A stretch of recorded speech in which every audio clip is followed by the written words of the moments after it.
Hi, welcome to Kusha Learning Center, and in today's video you'll be learning about business letters. Now, if you're going to sit a secondary exam, if you're in the college, or if you are a young professional out there and you haven't done these things for a while, then this video is for you. What will you learn in this video?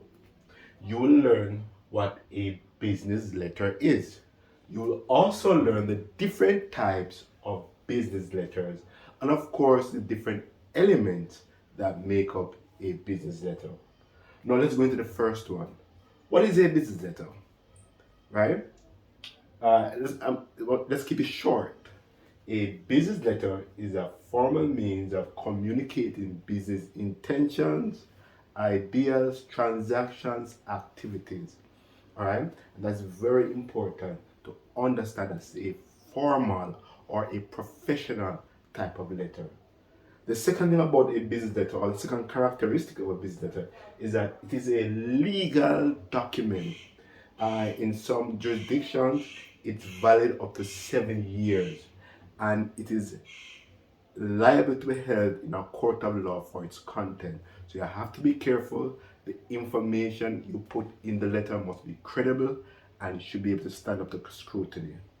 All right. The other thing is that you get straight to the point. It is not a social letter. It's not a friendly letter.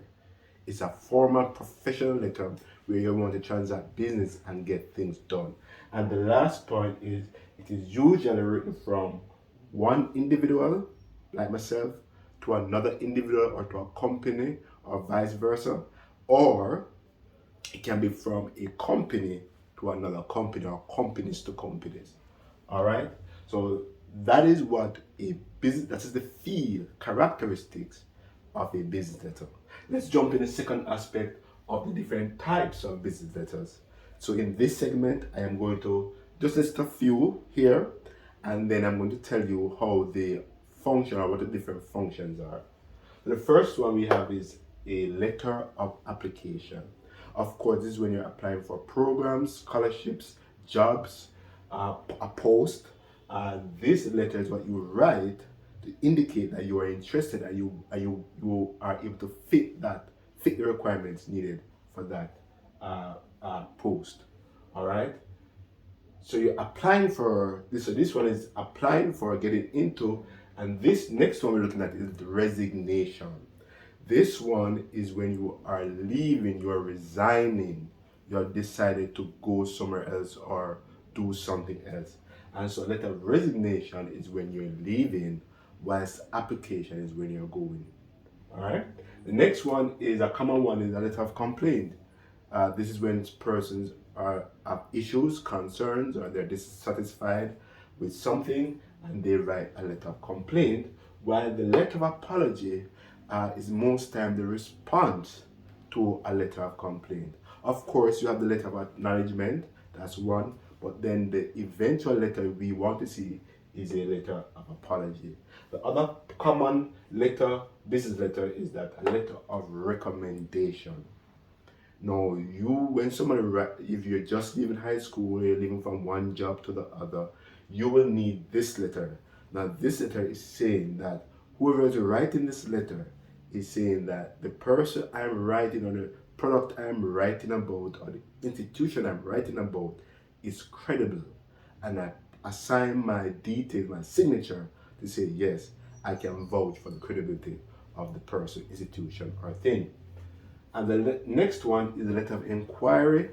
If you want to inquire about a product, if you want to inquire about a land, if you want to inquire about a vehicle, a job, or any services, you need to write a letter of inquiry. And another popular one is a letter of invitation. You invite someone to come and speak or to come somewhere you are. Now remember, business wise, professional wise, you're inviting someone. All right, let's move on to the final aspect of business letters. Now, this is how the order it would look. So I've written it in order, so when you look at it, you can say, okay, this one should come first, second, third, and so forth. The first element, the first thing you should see at the top of your page is the sender's address or the letterhead. All right. A separate element is the date. Now here, persons are tempted to attach the date to the letterhead. No, it's a separate element. It's a separate piece of information that is vital to the letter. And this date indicates when the letter was written, when the letter was sent out by the sender. All right. Then the next element we have is the receiver's address. All right, or the inside address. Now, the receiver's address is the person who's getting the letter. Okay. The other element is salutation, or what is commonly known as greetings. You greet the person you are writing to. And then you have the body. Now the body convey what type of letter you're writing. So it is in the body that you will know if it's a letter of application, invitation, and that is very key and crucial in when you're developing your letters to be sent out or even to be marked by your examiners. The second one is the closing. The closing where you say yours truly, sincerely yours. This is a formal way of closing or ending your letter. And of course, you must sign to your name to what you have said in the letter. All right? You sign to your name, so the signature comes first, then your name, because you're signing to your name of what you have written in this letter. All right? And that's a binding, that is like a binding cord right there. And then you have your title, whether you are a student, a principal, a mechanic, a doctor, a lawyer, a judge, a justice of the peace, or any other title you might have, a Mr. or Sir, doesn't matter. You attach your title to the letter. Some titles can go beside, like the Mr. and so. Some titles are too long, so they have to go underneath the bottom.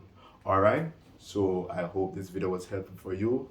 And of course, I invite you to subscribe, leave a comment, and tell me this video was helpful to you. See you next time.